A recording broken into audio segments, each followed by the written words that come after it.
Сәлем достар, бүгін осындай духовкада пісетін картошка мен шашлик тағамын жасайтын боламыз.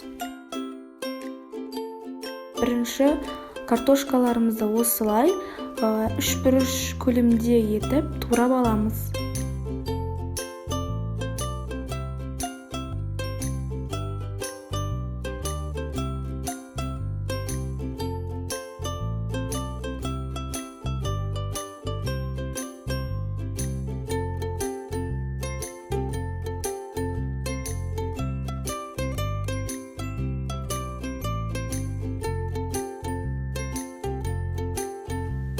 Бізге бір жуа пиязда жеткілікті болады.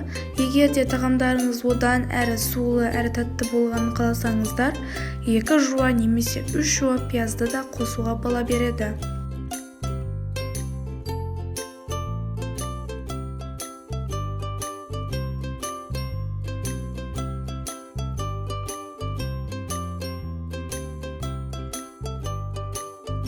Тағамымыз одан әрі дәмдірек болу үшін осындай чеснок, 3 штук чеснок жеткілікті. Оларды барынша майда қылып турау керек.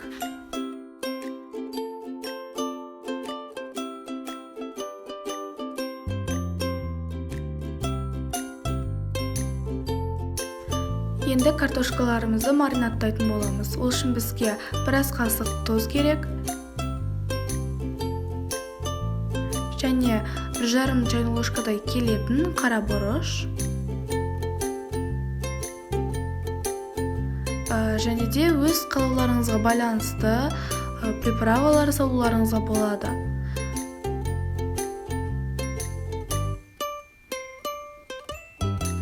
Енді жаңаға турап алынған чесноктарымызды саламыз.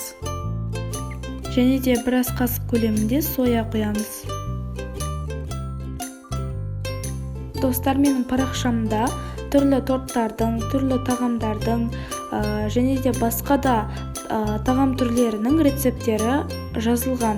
Егер де сіздерге осы видео пайдалы болып жатқан болса, маған тіркеліп лайк басып кетулеріңізді сұраймын. Дайын болған картошкаларымызды листтерге салып жайғастырамыз.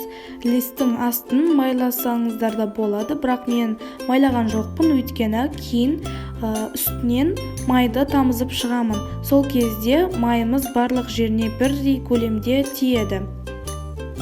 Майды өз қалауларыңызға байланысты, яғни майлы тағамдарды жақсы көрсеңіздер, көбірек салуларыңызға болады.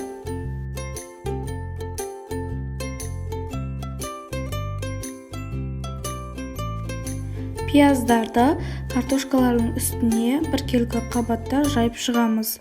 Пияздарды негізі картошкамен араластырып салуға да болатын еді, бірақ егер де үстіне салатын болсақ, пияздарымыз езіліп, суының бәрі картошкаға сіңеді. Сонымен қатар картошканың беткі қабатының күйіп кетуінен сақтайды. Сол үшін бетіне салған дұрыс.